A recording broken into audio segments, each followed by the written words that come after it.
Salve Maria. Eu coloquei no título do vídeo opiniões teológicas, mas pode ser especulações teológicas, posicionamentos teológicos, pode ser esses termos também ou outros, como acharem melhor. Às vezes nós confundimos o que é doutrina certa e o que é teologia e começamos a brigar.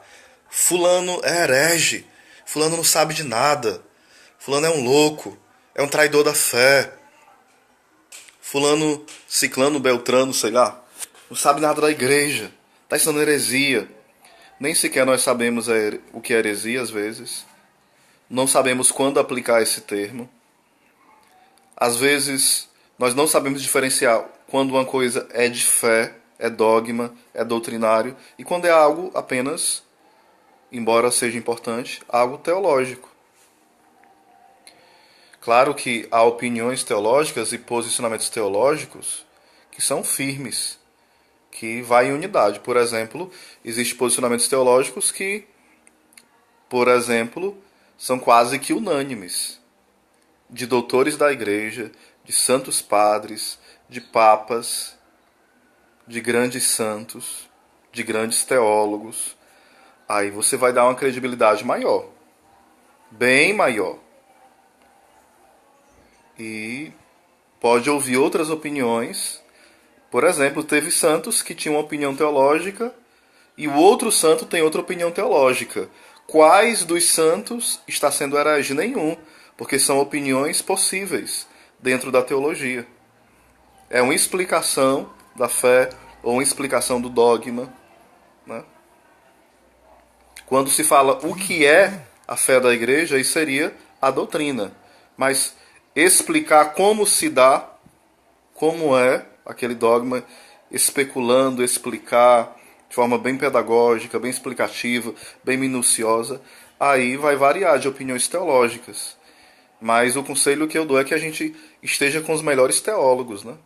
Com os santos doutores da igreja, com os santos padres, com os grandes santos místicos da igreja, com os papas. É bom a gente se balizar por aí. Lembrando que hoje existem muitas teologias modernas. Por exemplo, dizer que o inferno não existe é uma opinião teológica? Não, é uma heresia. É um negar a fé.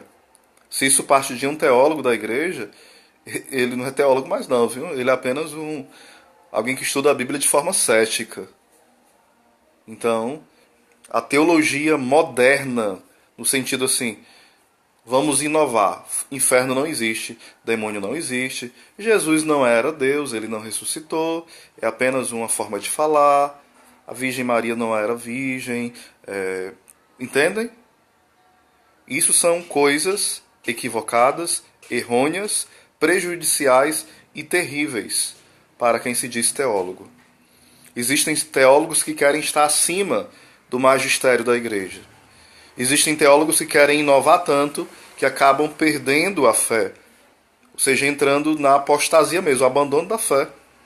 E se acham inteligentes, magnânimos, incompreendidos, perseguidos dentro da igreja.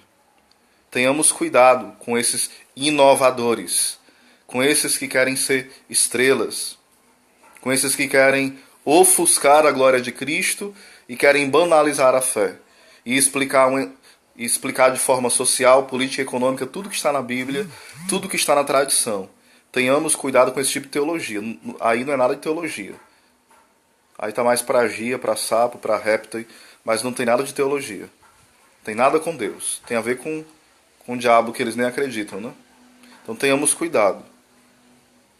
Exemplos de teologia. Por exemplo, a questão da visão beatífica de Jesus Cristo.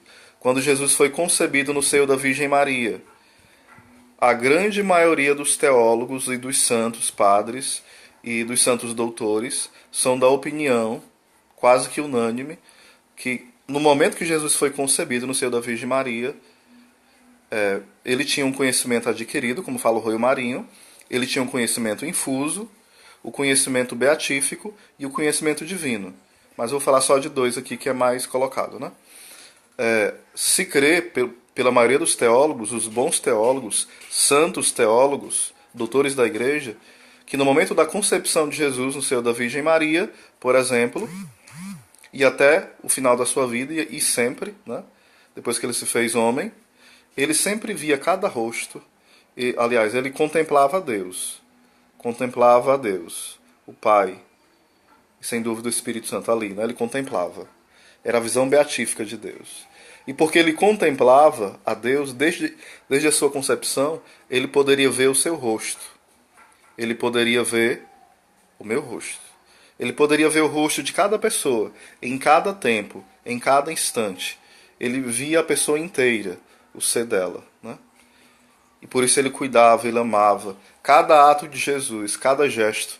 Santo Afonso, por exemplo, fala que quando Jesus estava mamando no seio da Virgem Maria, ali ele estava pensando em alimentar-se para doar a vida por nós na cruz. E aquele leite se transformaria em sangue para que ele pudesse dar a vida por nós. Quando ele chorava quando criança, era um choro de alguém que chora pelos nossos pecados, que chora por nós. Entenda, não quer dizer que Jesus não foi 100% homem, ele foi. Ele foi 100% homem. Essa questão da visão beatífica é um mistério e não nega a humanidade de Cristo. Cristo não era um Hércules da mitologia, 50% homem e 50% Deus. Não, ele era 100% homem e 100% Deus. 100% humano e 100% divino. Então, existe essa opinião teológica que Jesus sempre via, desde a sua concepção no seio da Virgem Maria, ele sempre via, ele sempre contemplava a Deus. Isso é uma opinião teológica muito profunda, muito, eu diria que muito certeira, mas que pode haver discordância.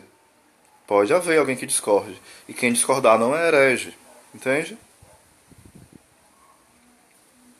Já dizer que não existe inferno não é uma opinião teológica, é uma heresia.